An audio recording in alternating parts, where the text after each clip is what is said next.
ಮಂಡ್ಯ ಜಿಲ್ಲೆ ರೈತ ನಾಡು ಎಂದೇ ಹೆಸರಾಗಿದೆ. ಹಾಗೆ ಸಕ್ಕರೆ ನಾಡು ಅಂತಲೂ ಕೂಡ ಕರೀತಾರೆ. ಆ ನಾಡಿನಲ್ಲಿ ಭೂಗಳ್ಳರ ಮಾಫಿಯಾ ಹೆಗ್ಗಿಲ್ಲದೆ ನಡೀತಾ ಇದೆ.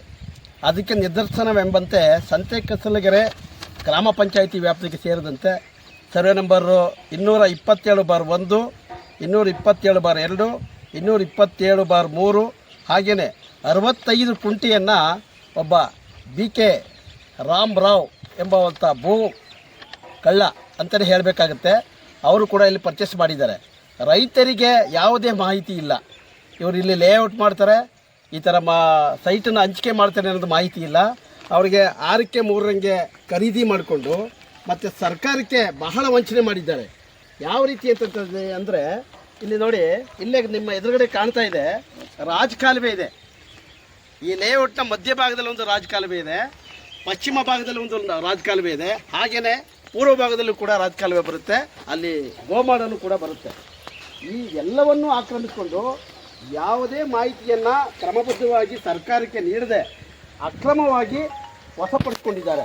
ಇದನ್ನು ಲೇಔಟ್ ಮಾಡಿ ಭೂ ಮಾಲೀಕರಾದಂಥ BK ರಾಮರಾವ್ರವರು ಸಾರ್ವಜನಿಕರಿಗೆ ಇದನ್ನು ಮುಗ್ಧ ಜನತೆಗೆ ಮಾರಾಟ ಮಾಡಲಿಕ್ಕೆ ಪ್ರಯತ್ನ ಮಾಡ್ತಾ ಇದ್ದಾರೆ.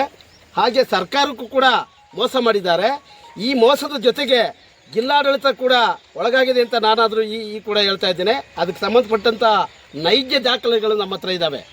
ಯಾಕೆ ಅಂತಂತಂದರೆ ಈಗ ಸರ್ವೆ ಡಿಪಾರ್ಟ್ಮೆಂಟ್ ಇರ್ಬೋದು, ತಹಸೀಲ್ದಾರ್ ಇರ್ಬೋದು, ಸಂಬಂಧಪಟ್ಟ PDOs ಇರ್ಬೋದು, ಹಾಗೆ ಎಲ್ಲರೂ ಕೂಡ ಚೈನ್ ಲಿಂಕ್ ಎಂಬಂತೆ ಈ ಭೂ ಮಾಫಿಯಾದಲ್ಲಿ ತಗಲಾಕೊಂಡಿದ್ದಾರೆ. ಯಾಕೆಂತಂದರೆ ಇವರೆಲ್ಲರೂ ಕೈ ಜೋಡಿಸ್ತಿಲ್ಲ ಅಂತಂತಿದ್ರೆ ಇಷ್ಟು ಸುಂದರವಾಗಿ ಇಲ್ಲಿ ಮಾಡೋಕ್ಕೆ ಅವಕಾಶನೇ ಇರ್ತಿರಲಿಲ್ಲ.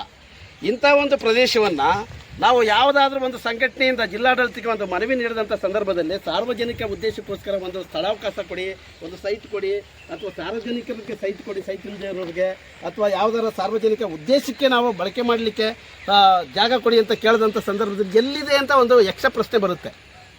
ಎಲ್ಲಿದೆ ಜಾಗ ಅಂತ ಮಾನ್ಯ ಜಿಲ್ಲಾಧಿಕಾರಿಗಳು ಹೇಳ್ತಾರೆ, AC ಅವರು ಹೇಳ್ತಾರೆ.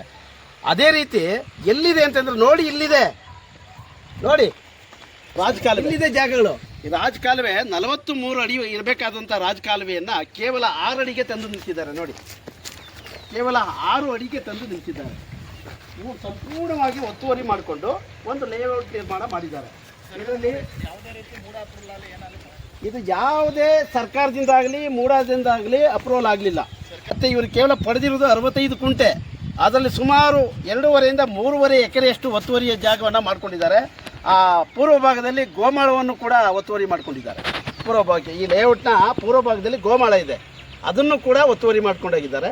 ಮತ್ತು ಪಶ್ಚಿಮ ಭಾಗದಲ್ಲೂ ಕೂಡ ರಾಜಕಾಲುವೆ ಇದೆ, ಅದನ್ನು ಕೂಡ ಒತ್ತುವರಿ ಮಾಡ್ಕೊಂಡಿದ್ದಾರೆ. ಅಂದರೆ ಈ ಭೂಗಳ್ಳರು ಈ ಎಲ್ಲವನ್ನು ಉಪಯೋಗಿಸ್ಕೊಂಡು ಈ ಅಮಾಯಕರ ಮತ್ತು ಮುಗ್ಧತೆಯನ್ನು ದುರುಪಯೋಗ ಪಡಿಸ್ಕೊಂಡಿದ್ದಾರೆ. ಅದೇ ರೀತಿ ಜಿಲ್ಲಾಡಳಿತನೂ ಕೂಡ ಕಣ್ತೆರೆದು ನೋಡಬೇಕಾಗಿದೆ. ಇದಕ್ಕೆ ಸಂಬಂಧಪಟ್ಟಂಥ ಎಲ್ಲ ಇಲಾಖೆಯೂ ಕೂಡ ಸರ್ವೆ ಡಿಪಾರ್ಟ್ಮೆಂಟ್ ಇರ್ಬೋದು, ಮತ್ತು ಗ್ರಾಮ ಪಂಚಾಯಿತಿ ಇರಬಹುದು, ಹಾಗೆಯೇ ಜಿಲ್ಲಾಡಳಿತ, ತಾಲೂಕಾಡಳಿತ ಎಲ್ಲವೂ ಕೂಡ ಕಣ್ತೆರೆದು ನೋಡಬೇಕಾಗಿದೆ.